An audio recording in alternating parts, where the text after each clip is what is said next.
Good morning, and thank you for the opportunity to be here today. As Les mentioned, my name is Chris Fry, and I manage the New York Power Authority's Green Power Program. For those of you not familiar, the New York Power Authority, or NYPA, is the nation's largest state public power organization.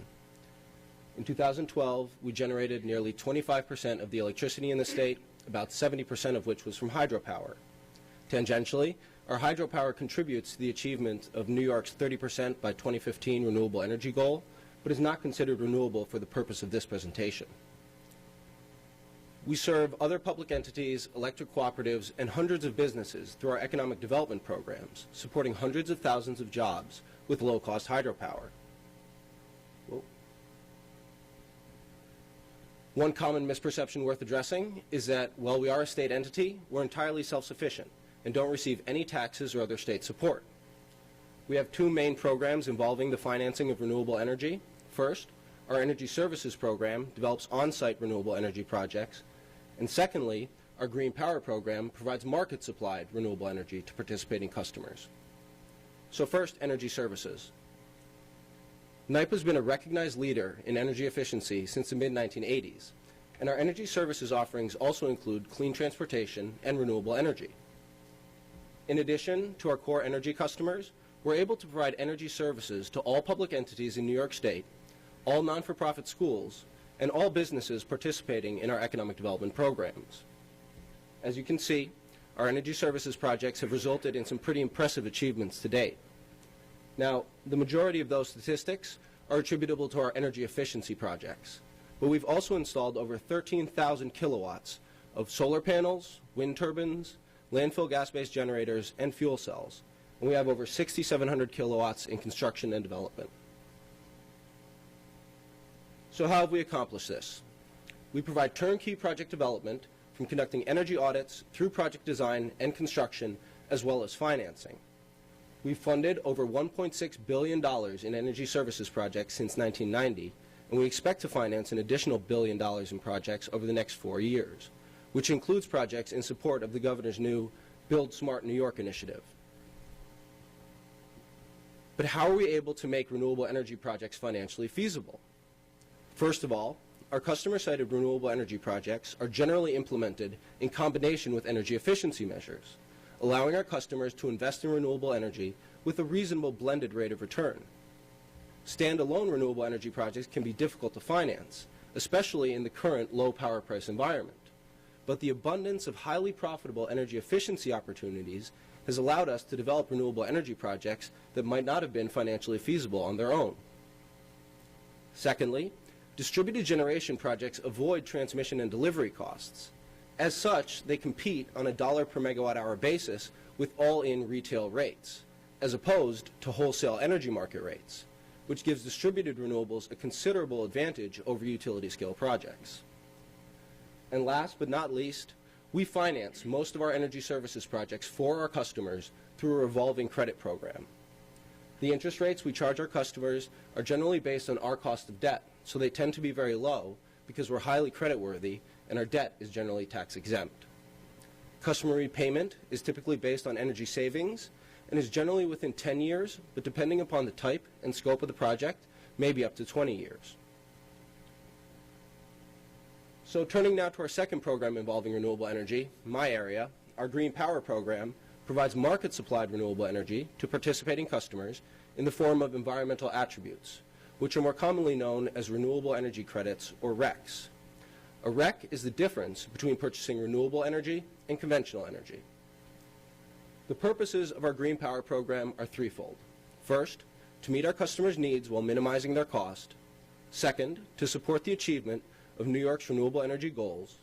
And third, to spur economic development in the state.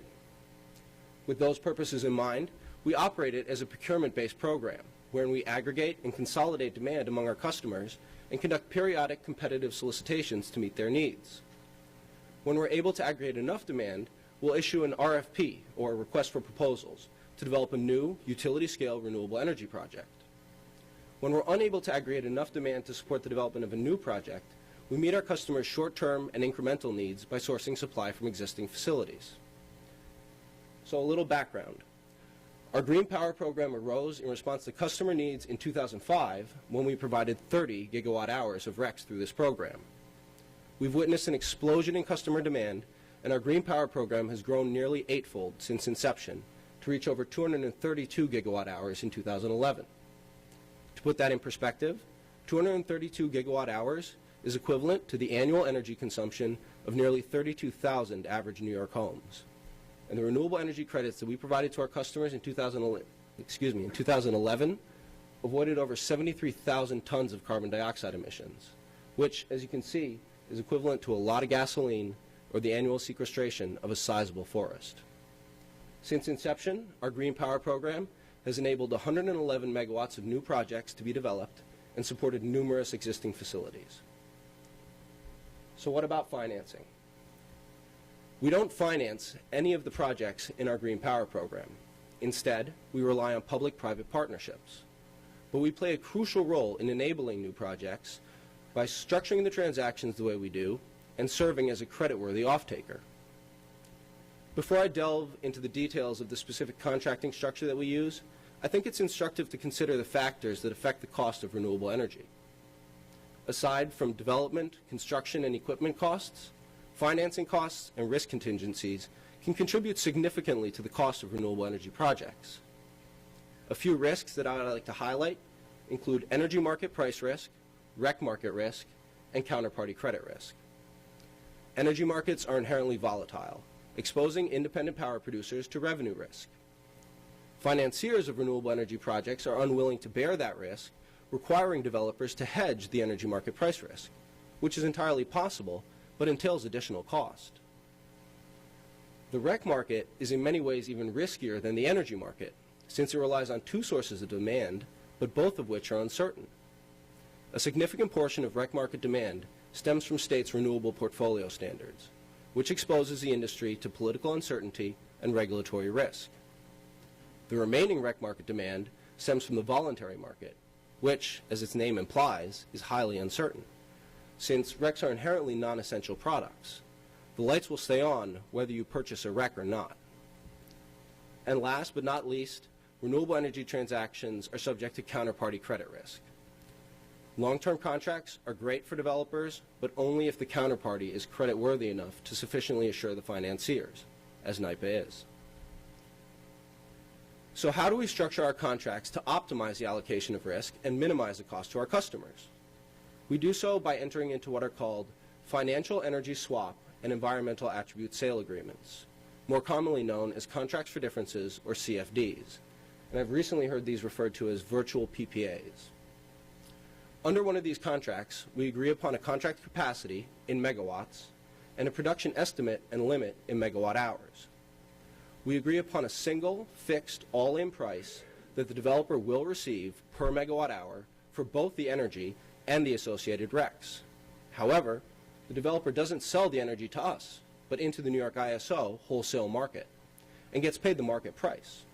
However, they sell the RECs to us and are paid the difference between the contract price and the market price that they received for the energy. So in total, the developer always receives the contract price per megawatt hour.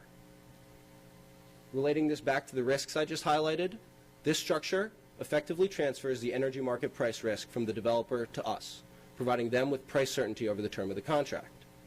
Furthermore, since they're denominated in megawatts with reasonable megawatt hour limits, CFDs also provide developers with demand certainty over the term of the contract. If the sun shines particularly bright or the wind blows particularly hard, the developer isn't left with excess RECs to liquidate. Taken together, the price certainty, demand certainty, and long contract term with a creditworthy counterparty effectively provides the developer with revenue certainty, which not only enables them to secure financing, but also minimizes their financing costs, which in turn minimizes the cost to us and our customers. But here's why it really works.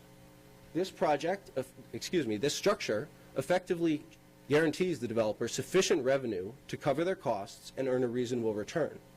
But it locks in the price for both parties. So while it eliminates the energy market price risk to the developer, it also transfers the upside potential to the customer.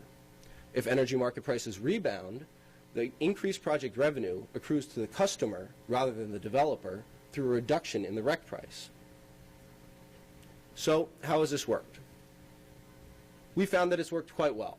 As I mentioned earlier, since 2005, we've enabled the development of 111 megawatts of new wind and biomass capacity through 3 contracts for differences. In 2006, we entered into 10-year contracts for differences with EDP Renewables and Iberdrola Renewables to purchase the environmental attributes associated with 72 megawatts of wind generation at the Maple Ridge 2 and Madison wind farms in Lewis and Madison counties. We entered into this transaction on behalf of a group of our governmental customers who committed to support these projects through 2017, which effectively enabled the 91 megawatt Maple Ridge 2 project to be developed. More recently, in 2010, we entered into a 20-year contract for differences with Taylor Biomass to purchase the environmental attributes associated with 20 megawatts of generation from a first-of-its-kind biomass facility currently under construction in Orange County. We entered into this transaction on behalf of the Port Authority of New York and New Jersey, which is proud to support this innovative project that diverts waste from landfills, separates and converts it into a clean-burning gas that is then used to efficiently generate electricity. So in conclusion, our energy services program develops on-site renewable energy projects alongside energy efficiency projects by providing long-term, low-cost financing, which we're able to do because we're creditworthy and our debt is generally tax-exempt. And secondly, our Green Power program supports the development of new utility-scale renewable energy projects by enabling developers to secure financing, by providing well-structured, long-term contracts with a highly creditworthy counterparty.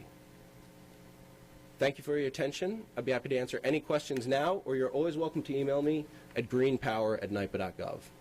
Thank you.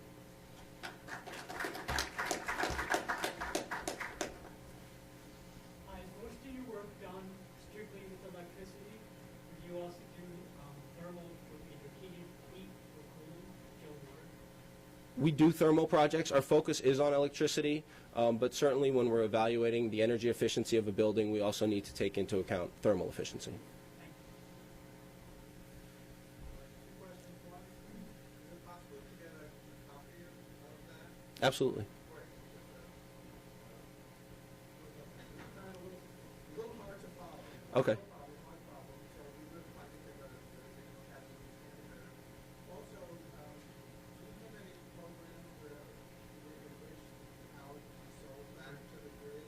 Repeat the question. Be sold back to the grid? So the question is if we have any programs where the power is sold back to the grid. We are not a distribution company, so all of our customers are in another utility's territory, whether it be Con Ed, National Grid. We essentially serve as an ESCO, Energy Services Company, providing them with the hydropower generated at our facilities, but it's actually delivered by the local utility. So any on-site projects that we do, solar panels on the roof, for example, whether or not that can be net metered, sold back to the utility, depends upon the territory that they're in.